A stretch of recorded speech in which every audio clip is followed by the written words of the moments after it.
Olá, sejam todos muito bem-vindos ao Entrando no Clima, um podcast quente como as mudanças climáticas. Esse podcast é uma realização do site O Eco de jornalismo ambiental. E você, cara ouvinte, pode estar estranhando um episódio do nosso podcast aparecendo no seu feed por 2 semanas seguidas. Mas esse é um episódio especial e necessário, pois está acontecendo em Cali, na Colômbia, a 16ª COP da Biodiversidade. E, obviamente, o Eco está acompanhando. Eu sou Márcio Zenzê, diretor de conteúdo do site O Eco. Estou aqui muito bem acompanhado pelos 2 jornalistas especiais do nosso site. Cristiane Przybyski, que vocês já conhecem e nos acompanha nessa jornada do podcast, e também Alden Borchardt, que está em Cali acompanhando as negociações, os eventos paralelos e com especial atenção para a participação do Brasil no evento. Ele viajou a convite do IPAM e vai contar um pouquinho para a gente o que está acontecendo por lá. Tudo bem, Cris? Tudo bem, Alden? Oi, Márcio. Oi, Alden. Oi, ouvintes. Tudo bem? Olá, Cris. Olá, Márcio. Olá a todos os ouvintes do Eco. Prazer estar aqui com vocês. Alden, queria começar com a pergunta mais básica. O que é a COP da Biodiversidade? Desde quando ela acontece? Por que ela existe? E quais as decisões podem ser tomadas nessa edição? Legal, Márcio. Vamos falar um pouquinho do passado, não tão remoto. Só lembrando que as convenções da biodiversidade, do clima e também da desertificação, elas nasceram juntas aqui no Brasil, lá na Rio 92, há 32 anos atrás.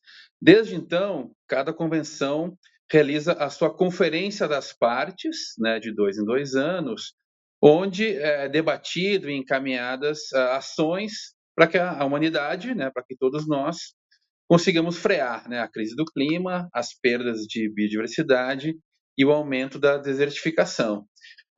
Esses processos, é claro, são sempre lentos, né, negociados entre centenas de países, e há apenas 2 anos atrás, no Canadá, na COP15, foi selado um acordo, né, super criterioso, expressivo, para que a gente encaminhe mais e melhores ações para proteger todas as formas de vida do planeta.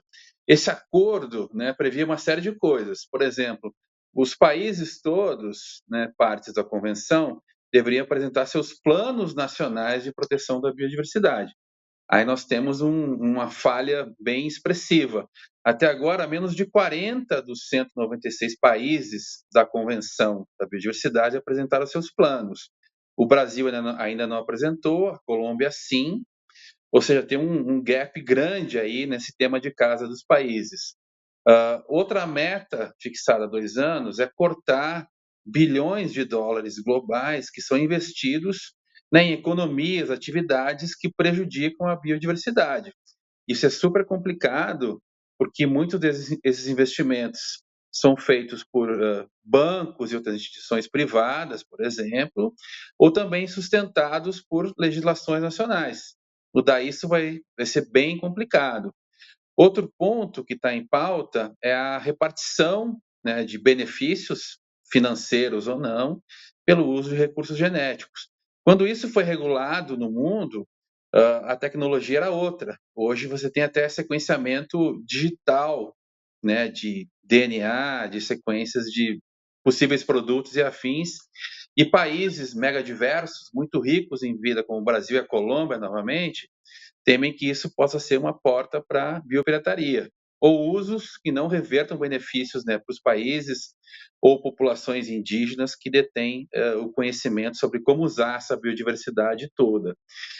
Mas, como sempre, o calo aperta mais na questão do dinheiro, né, da grana.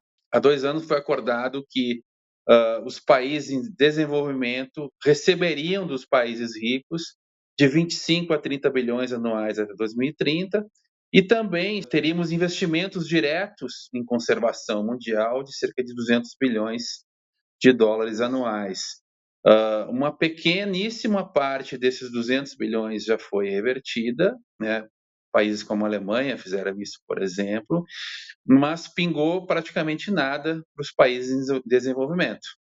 A reclamação é geral, né? Ou seja, como é que a gente vai proteger efetivamente, né? Manter nossas florestas em pé, ou proteger outros biomas como o Cerrado, Pantanal, Pampa e afins, sem recursos efetivos. Há um debate aqui dos países ricos não querendo passar os recursos diretamente, né, o dinheiro diretamente, mas sim através de outros tipos de apoio, tecnologia, assistência técnica, etc. Esse é um ponto super crítico aqui na COP, assim como em outras, né, do clima e da desertificação, né? O dinheiro tem que aparecer de alguma maneira para a gente avançar nessas agendas. O debate me parece ser muito parecido, Alden, com um debate que também vai acontecer esse ano na Conferência do Clima, lá em Baku. Cris, você pode comentar um pouquinho por que a perspectiva do financiamento é tão importante nesses debates? Márcio, como o Alden falou, né, esse ano é um ano de COPs, né? Nós temos essa COP que está acontecendo em Cali, na Colômbia, a COP16 da biodiversidade. Logo em seguida, nós teremos a COP29 do clima no Azerbaijão e no começo de dezembro vai ter a COP da desertificação na Arábia Saudita. Né? Então, esse é o ano onde as partes se reúnem para falar, né, sobre esses temas tão importantes. Como o Alden falou, a COP da biodiversidade e da desertificação ela acontece a cada 2 anos, e a COP do clima, que é considerada a irmã mais famosa, né, das conferências, acontece anualmente. E, embora pareça que elas não têm interligação umas com as outras, e que elas têm, obviamente, questões políticas próprias a serem debatidas, as três têm um objetivo comum, que é a sobrevivência da espécie humana em um planeta cada vez mais ameaçado. E o denominador comum desses três eventos é a necessidade urgente de dinheiro para atingir esses objetivos, né? Cada um com as suas questões, né? Como preservar mais a nossa biodiversidade, como aumentar o número de áreas protegidas, e na questão do clima, né? Como que a gente faz o financiamento climático para mitigar e adaptar o mundo para essa nova realidade. Como o Alden falou, na COP da biodiversidade, eles estão negociando esse valor, né, de 25 bilhões por ano até 2025 e os outros valores que ele falou. E na COP do clima, a gente fala, hoje em dia, na verdade não existe uma cifra, tá, Márcio e Alden? Essa cifra vai ser negociada nessa COP 29. Em 2015, com o Acordo de Paris, foi decidido que os países desenvolvidos fariam financiamento de 100 bilhões anuais para os países em desenvolvimento. Olha, isso foi em 2015. A primeira vez que a gente conseguiu atingir essa meta foi em 2023, o ano passado. Foi a primeira vez que ultrapassamos os 100 bilhões anuais de financiamento climático. E hoje em dia se fala em trilhões. Alguns países ou blocos de países falam de 1 trilhão, já chegamos a ouvir cifras de 3 trilhões anuais para financiamento climático. Então, assim, muita gente tem falado, que, principalmente para a COP do clima, que como no Brasil a gente vai ter a COP o ano que vem, que tá se fazendo uma grande propaganda dela, tal, e que essa COP do Azerbaijão não vai ser muito importante, mas na verdade não é assim, né? A gente tem pontos muito importantes a serem negociados, como esse que o Alden e eu estou trazendo, que é a questão do financiamento. Cris, só seguindo nessa questão do dinheiro, da grana, a gente fala nessas cifras aí da biodiversidade, do clima, né? 200 bilhões, 100 bilhões. Eu fiz questão de levantar aqui. Não falta dinheiro no mundo para investir nessas agendas estratégicas para o nosso futuro. O que falta é decisão e vontade política. Por exemplo, ano passado, o mundo gastou 2,4 trilhões de dólares com questões militares, né? Não contribuem absolutamente nada para essas agendas de clima, biodiversidade e desertificação. Pelo contrário, acabam piorando muitos cenários de conservação. Ou seja, há dinheiro no mundo suficiente, né, para que a gente consiga vencer essas batalhas aí contra a crise do clima e biodiversidade. Esse dinheiro tem que ser canalizado pelos governos para as agendas que realmente importam, né? E isso ainda não aconteceu. Enquanto isso não ocorre, a gente a cada ano tem relatórios cada vez mais críticos, né, sobre o aumento da temperatura média global, sobre as perdas, né, de biodiversidade, sobretudo aqui Brasil e países vizinhos, isso é ainda mais agudo. E o que a gente tem visto aqui na COP é o quê? Que essa aproximação entre as agendas, né, climática e de conservação, ela está ganhando força, né, finalmente, né, deve ter lá um espaço específico, né, na COP29 do clima sobre biodiversidade. Brasil e Colômbia aqui estão juntos com outros países preparando uma pegada disso para a COP30 em Belém, né? Mas como eu falei desde o início, a velocidade, né, da tomada de decisões e até que as ações cheguem no campo é sempre mais lenta que as nossas perdas, sejam de vida selvagem, seja do equilíbrio climático. Então a gente tem que acelerar muito, muito, né, as decisões e questões mais executivas das COPs. Essa é uma mensagem forte que está passando aqui em Cali, para que a gente se afaste da beira do abismo. Márcio e Alden, eu queria também complementar um pouquinho o que o Alden falou de investimentos, né, de não faltar dinheiro. Me lembrei de uma reportagem que o ECO publicou no início de outubro, meados de outubro agora, mostrando que os bancos mundiais investiram 395 bilhões de dólares em setores que impulsionam a destruição de florestas tropicais.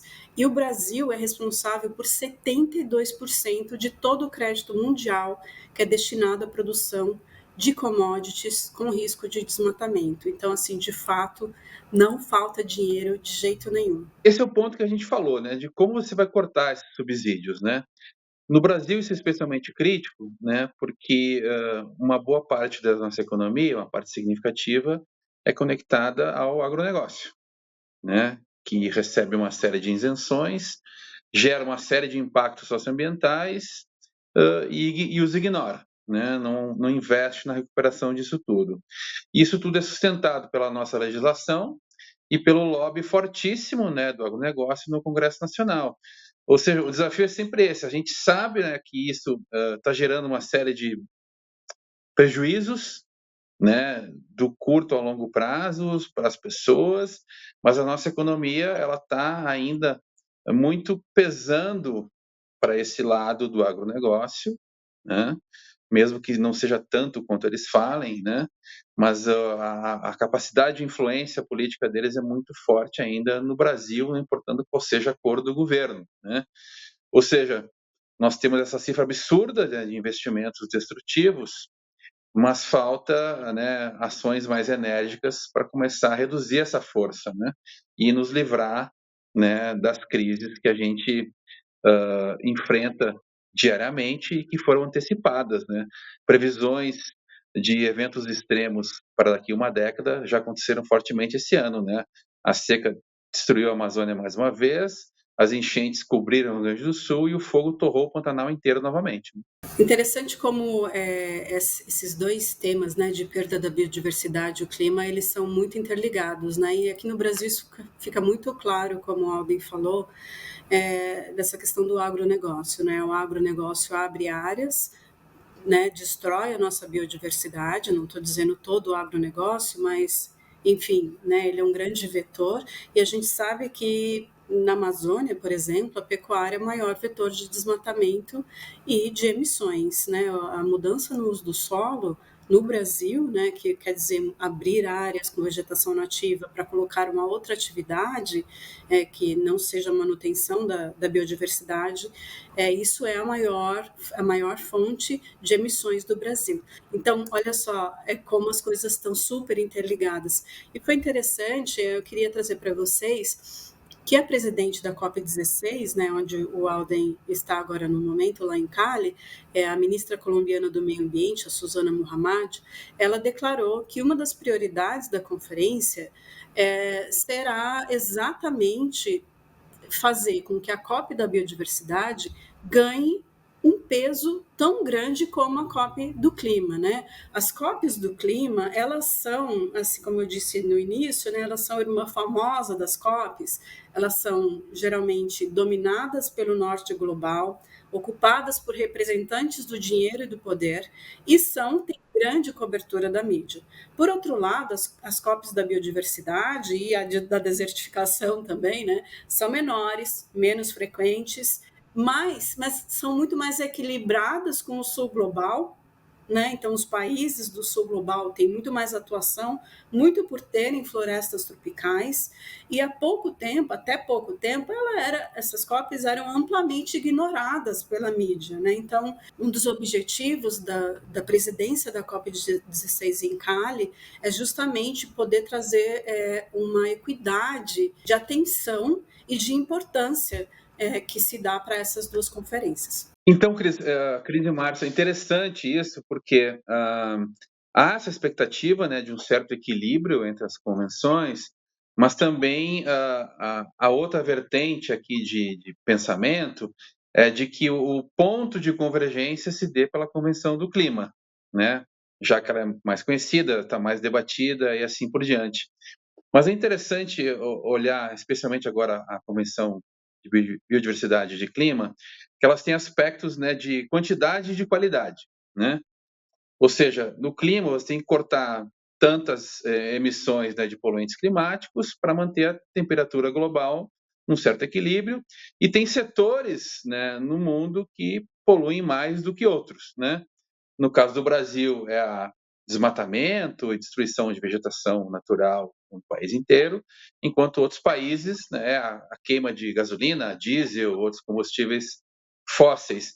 E esse é um ponto bem diferente, ou seja, se você conseguir conter o desmatamento no Brasil, na Amazônia e nos demais biomas, você vai conseguir, né, conter emissões e também proteger a biodiversidade em grande escala. Agora, em outros países, você vai ter que cortar a queima desses combustíveis fortemente, por exemplo, seja em transportes, indústrias e afins, mas se poderia, ao mesmo tempo, investir em restauração de vegetação nativa para também conter emissões, né? Mas aí tem a questão da qualidade, né? Falando da biodiversidade. As metas ali de 2015 do Canadá falam que você tem que conservar lá 30%, né, um terço das terras, mares e águas interiores, ou seja, rios, etc. Mas, olha o detalhe, com o máximo de diferentes ecossistemas e espécies, ou seja, é uma questão muito mais complexa. Você não é só a quantidade lá, os 30%, você tem que garantir que todos os animais, plantas possíveis estejam protegidos. Ou seja, na Amazônia, eu acho que isso está bem encaminhado. Se você somar ali as unidades de conservação em terras indígenas e também RLs, APPs, está com quase 50% protegido. Zona costeira marinha está com uns 26%. Mas aí você começa a olhar, vou colocar uma lupa, né? A zona costeira marinha, a área protegida, está concentrada num bloco muito grande lá no meio do oceano. E o restante da zona costeira e marinha? Aí você pega os outros biomas, a proteção legal é mínima, entendeu? Ou seja, tem desafios aí de curto prazo até o fim da década, né, de aumentar a área protegida e de forma horizontal, protegendo o máximo de espécies possíveis. Mas o cenário está super complexo, né, no Brasil, para criar realmente áreas. Você pega, por exemplo, o Pantanal, ele é quase todo em terras privadas. Você tem que usar outros mecanismos, né, para proteger a biodiversidade efetivamente, como as RPPNs, por exemplo, outras formas, evitando, né, investimentos altos em desapropriação, por exemplo. Maravilha, Alden, Cris, é muito bom ouvir esse debate e trazendo tantas informações. O Alden está escrevendo diariamente lá direto de Cali, publicando no Eco. Eu vou deixar aqui na descrição o link onde vocês podem ler todos os conteúdos que estão sendo publicados sobre a conferência, acompanhando os eventos, as negociações.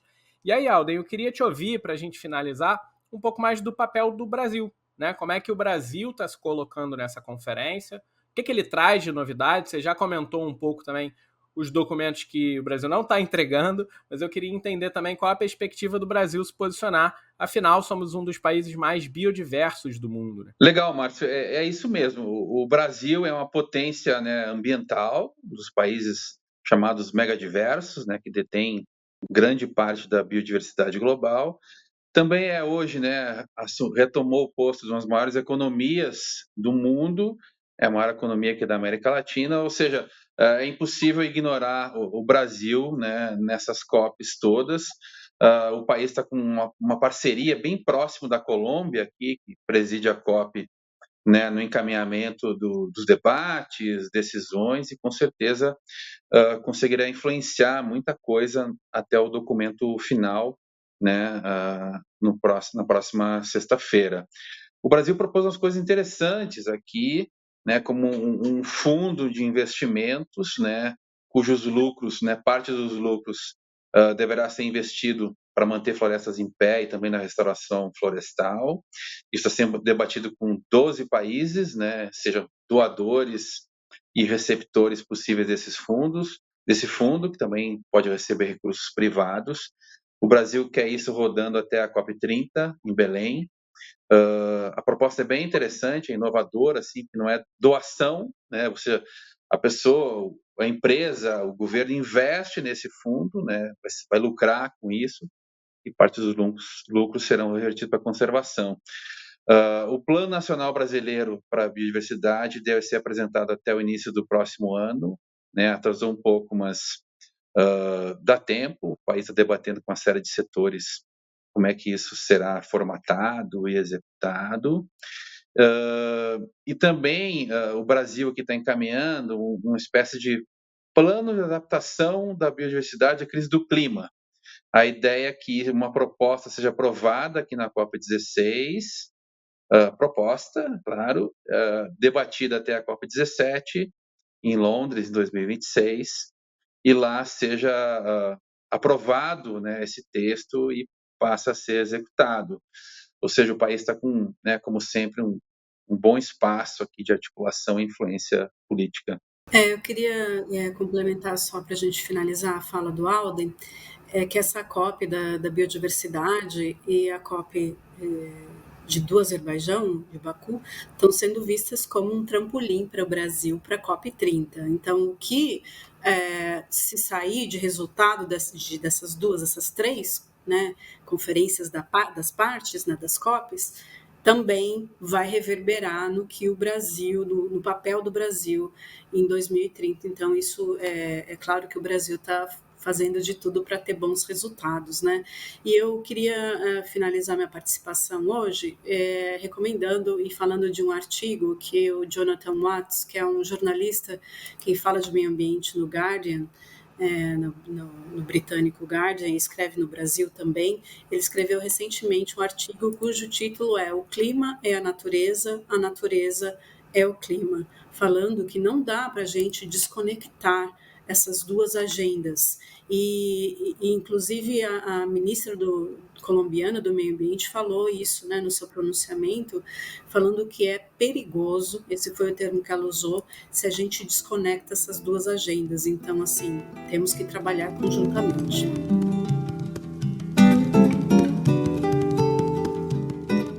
Muito obrigado, Cris, muito obrigado, Alden, pela participação.